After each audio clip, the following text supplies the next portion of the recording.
سلام بر همه شما عزیزان، امیدواریم همه شما خوب هستید. ما امروز درس 11 را میخوانیم. درس 11 امروز ما گره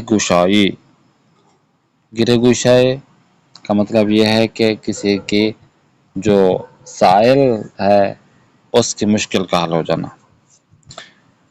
میگویند بود مردی مفلس و برگشت باخت، روزگاری داشت نہ ہموار و سخت. کہتے ہیں کہ ایک شخص بہت ہی مفلس و فقیر و تنگ دست تھا اور اپنے جو ایام ہیں دن وہ سخت ایام گزار رہا تھا. رفت سوی آسیہ ہنگام شام، گندمش بخشی دہقان یک دوم جام. ایک چکی والے کے پاس گیا وہ شخص ایک شام کو اور اس سے کہا کہ بھئی آپ مجھے تھوڑا سا جو ہے نا گندم عطا کریں. تو انہوں نے کچھ گندم ان کو دے دی. زاد گره در دامن آن گندم فقیر، شد روان و گفت کہ ای خدیر. اب اس نے جو گندم تھی جو ایک شخص نے اسے دی تھی تو وہ چکی کی طرف لے کے جا رہا تھا اور اپنے جو ہے نا دامن کے جو اپنا کپڑا دامن تھا اس پہ اس شخص نے وہ گندم اٹھائی تاکہ اسے جا کر میں لے جاؤں چکی میں پیسوں یا پسواؤں وغیرہ. اور اس نے جیسے اٹھائی اور اللہ تبارک و تعالیٰ کا نام لیا کہ اے حی قدیر، کہ تو ہی ہے سب سے بڑا. گر تو پیش آری به فضل خویش دست، برگشای ہر گره خیام باست. وہ دعا کرنے لگا کہ پروردگار اگر تیرا یہ فضل و کرم رہا تو میری ہر مشکل آسان ہو جائے گی. یہ جو میں مشکلات میں گھرا ہوا ہوں، فقیر و تنگ دست ہوں، پروردگار تو ہی ہے جو میری مدد کر سکتا ہے. می خرید این گندم ار یک جای کس، ہم اصل زان می خریدم ہم عدس. وہ سوچنے لگا کہ اگر اسی گندم کو میں جا کر بیچ دوں تو میں اسی گندم کے سے جو بھی چیز پیسے آئیں گے تو میں ایک ہی مرتبہ اصل بھی لے لوں گا یعنی شہد بھی لے لوں گا اور عدس دال وغیرہ بھی کوئی چیز کھانے کے لے لوں گا. بس گرے بے گشودی از ہر قبیل، این گرے را نیز بے گشائی اے جلیل. پروردگار دعا مانگ رہا ہے، پروردگار تو نے ہر کسی کی مدد کی ہے، ہر طریقے سے مدد کی ہے اور ہر کسی کی مشکلات کو آسان کیا ہے. پروردگار جلیل و قدر میرے پروردگار میری بھی مشکل آسان فرما. این دعا می کرد و می پیمود راہ، نہ گفتادش به پیش پا نگاہ. کہتے یہی دعا کر ہی رہا تھا اور اپنے راستے کو طے ہی کر رہا تھا کہ اچانک اس کا پیر پھسلا اور وہ نیچے گر گیا. دید گفتارش فساد انگیخته، وان گرے بے گشود گندم ریخته. لو جی اب جیسے ہی وہ گرا تو ایک اور طوفان برپا ہو گیا کہ اس کا ہاتھ چھوٹا اس دامن سے اور اس کی جو گندم تھی وہ نیچے گر گئی زمین پر. بانگ بر زد که ای خدا دادگر، خدای دادگر چون تو دانایی نمیداند مگر.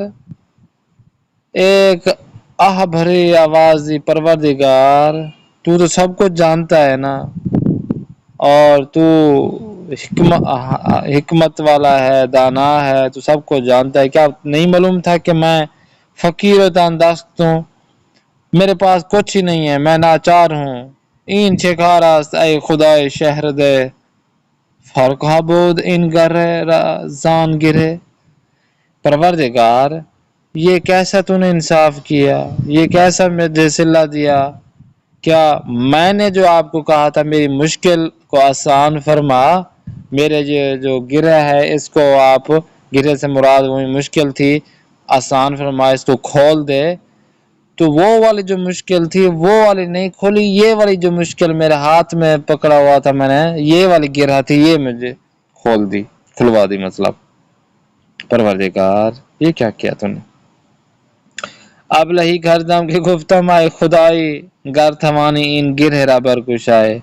کہتے میں نادان تھا، نعوذ باللہ کہہ رہے کہ میں نادان تھا کہ میں نے تجھ سے کہا، پروردگار کو کہہ رہا ہے کہ میری جو ہے نا اس مشکل کو آسان کر، یہ جو میں مشکل میں ہوں تو آسان کر، میں نادان تھا جو میں نے تجھے کہا، مجھے نہیں کہنا چاہیے تھا۔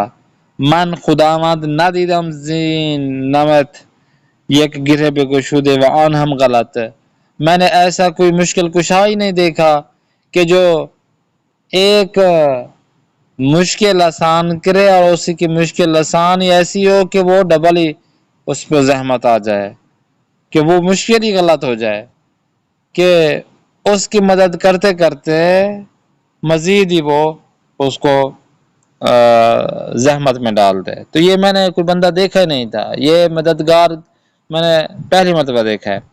الغارض برگاشت مسکین دردناک تھا مگر بر چیند آن گدم ز خاک، بالآخر جیسے وہ مڑا اور اپنا یہ جو کام انجام دے رہا تھا کہ اب دیکھیں یہ گندم گر گئی ہے، اب نیچے پڑی ہوئی ہے، خاک میں خاک ہو گئی ہے گندم، کیسے میں اسے اٹھاؤں؟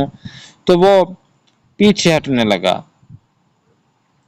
چون برائے جستجو خم کھاد سر دید افتاد یک ہمی نظر، اب جیسے ہی اس نے اسی پریشانی میں جستجو میں اپنا سر اٹھایا کہ میں ابھی اٹھوں اور چلوں، تو کیا دیکھتا ہے کہ ایک ہیرے جواہرات کی تھیلی پڑی ہوئی ہے۔ سجدے کرد و گفت کاری رب دود من چه دانستم تو را حکمت چه بود، فوراً سجدے میں گر گیا، پروردگار مجھے معاف کر دے، معاف کر دے، مجھے کیا معلوم تھا کہ تیری حکمت میں کیا ہے کہ یہ گندم نیچے گرے گی تاکہ میں دیکھوں نیچے جو آپ نے میری مدد کی ہے کہ یہ ہیرے جواہرات پیسوں کا یہ جو پورا بنڈل مجھے دے دیا ہے۔ ہر بلائی گست و آید رحمتی است، ہر کھیرا فکر دہد آن دولتی است، پروردگار کہ جو تو نے مجھے یہ مشکلات میں ڈالا، بل یہ جو مشکل میں تھا یہ مشکل ہی میری رحمت تھی، یہ حرم اور یہ جو مجھے فقیری دی ہے، یہ فقیری اصل میں کیا ہے؟ دولت مندی ہے۔ یہ مشکل اصل میں مجھ پر رحمت تھی، اور یہ جو فقیر تنگ دستی جو مجھے دی ہے دراصل یہ دولت مندی تھی، ثروت مندی تھی۔ زان به درها بردی این درویش را تکی بشناسد خدا خویش را، کہ یہ تو نے مجھ پر فضل کرم کیا ہے اس ناچیز پر تاکہ میں تجھے پہچان سکوں کہ تو ہی پروردگار ہے میرا۔ اندرین پھستی قضایم زان فکند تا تھورا جویم تھورا خانہ بالند، کہ اس شخص نے کہ جو تیرے محضر میں ایسے کام انجام دیے ہیں، پروردگار میں اس کی دعا مانگتا ہوں اور اس کا میں استغفار مانگتا ہوں، اور میں جتنا ہو سکے گا تیری ہی طرف آؤں گا، تجھ کو ہی میں تجھ سے ہی مانگوں گا کہ جب بھی مجھے کسی چیز کی ضرورت ہوگی، جب بھی مجھے عبادت کرنا ہوگی، جب بھی مجھے آنا ہوگا تو تیرے در پر ہی آؤں گا، تجھ سے ہی مانگوں گا۔ من به مردم داشتم روی نیاز گرچه روز و شب در حق بود باز، کہ میں یہ جو افراد ہیں، یہ جو لوگ نیاز مند لوگ ہیں، پروردگار میں دن رات ان کی جتنا ہو سکے کہ میں ان کی مدد کروں گا۔ گندمم را ریختی تھا زردہی رشتیاں بردی کے تھا گوہر دہی، پروردگار تو نے جو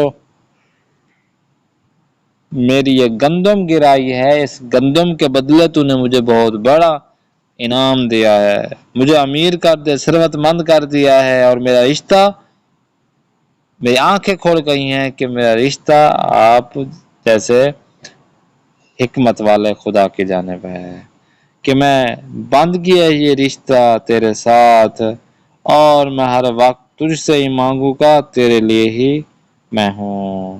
پروین اعتصامی کی یہ اشعار تھے۔ خوب کلمہ و ترکیب ہے تازه از هر کبیر هر طریقے سے برچیدن جمع کرنا کیا ہے؟ برگشائی کھول جانا، باز کردن، برگشت وقت کہ بھئی دوبارہ مجھ پر مشکلات آ گئی ہیں، بدبخت ہو گیا ہوں. جام جام کو دفعہ جام کہتے ہیں، پیالہ جام. جلیل بلند مرتبہ، حی و قدیم یہ پروردگار کی صفت ہے. دادگر عادل درویش فقیر کے معنی میں. رب ودود پروردگار بہت جو مہربان ہے. الغرض یعنی بالآخر.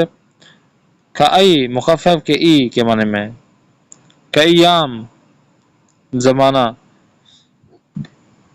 گرے گشائی گرمی میری مشکلات کو حل کیا ہے. گوہر کہ ایسا پتھر ہے کہ بہت ہی قیمتی ہے جیسا کہ مروارید ہوتا ہے. مسکین کو اردو مسکین بولتے ہیں. فقیر نمط روش طریقے کے معنی میں آ رہا ہے. اور ہمیان جو ہے نا جو میں نے آپ کو بتایا ہے پیسوں کا یا سونا چاندی کا جو ایک تھیلا ہوتا ہے اسے کہتے ہیں ہمیان. خوب نکتہ کنایے. آج ہم پڑھیں گے کنایہ پڑھیں گے. ہر کا دربار امری بے صورت پوشیدہ سخن گفت شود بیان کنایہ میں گویان. کہ جب بھی کوئی کام مخفیانہ طور پر چپ چھپا کے بتایا جائے کسی کو تو اسے کہتے ہیں کنایہ. اشارہ کنایہ جسے ہم کہتے ہیں. بہت زیادہ عبارت دورہ دو معنی دو معنی کے جملے ہوتے ہیں. کچھ جملے تو ایسے ہوتے ہیں کہ جن کے دو معنی ہوتے ہیں عبارت. معنی ظاہر معنی باطنی میں مفہوم. ظاہری معنی اور دوسرا کہ اس کے اندر جو چھپا ہوا ہوتا ہے مفہوم. گوینده در بیان این گونه عبارت ها همواره مفهوم را در نظر دارد. ہر چند معنی ظاہر هم میتواند درست باشد. کہتے ہیں کہ جو بیان کرنے والا ہے اس عبارت کو اس کے مفہوم لیا ہے اس نے اس عبارت سے کہ چاہے جتنا بھی وہ جو معنی ظاہر ہو وہ ٹھیک ہوگا لیکن اس نے مفہوم لیا ہے. مانند گره گشودن در بیت زیر کے معنی مفہوم آن حل کردن مشکل است. گره گشودن یا معنی مفہومی طور پر یہی بنتا ہے کہ وہ اس کے مشکل کا حل ہو جانا. کہ جیسے نیچے بس گره بگشودی از هر قبیل این گره نیز بگشای جلیل. یعنی اے خدا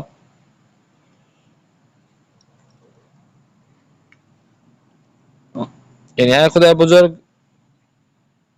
ہر نوع مشکل را حل کر دے. این مشکل را نیز حل کن.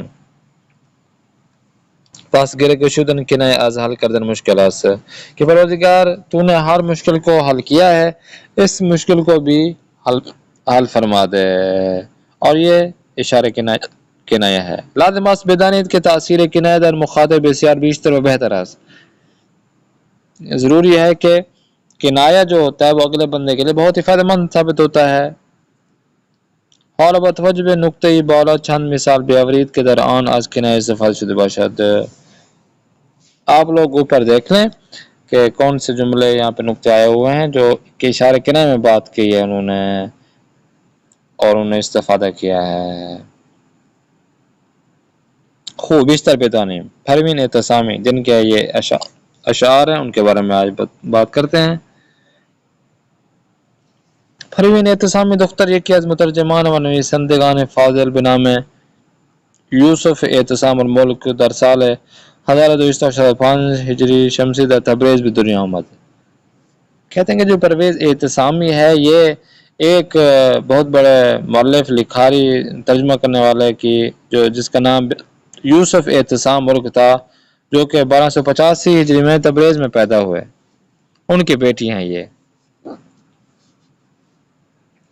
او فارسی و عربی را نزد پدر و آموزگاران خصوصی آموخت. انہوں نے فارسی عربی جو ہے نا اپنے بابا اور جو خصوصی سکھانے والے ان سے سیکھی. و نبوغ شعری خود را از ہمان خود کے نشان داد.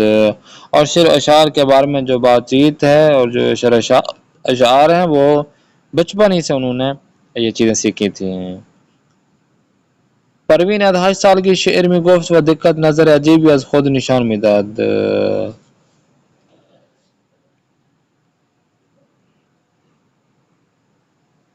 خوب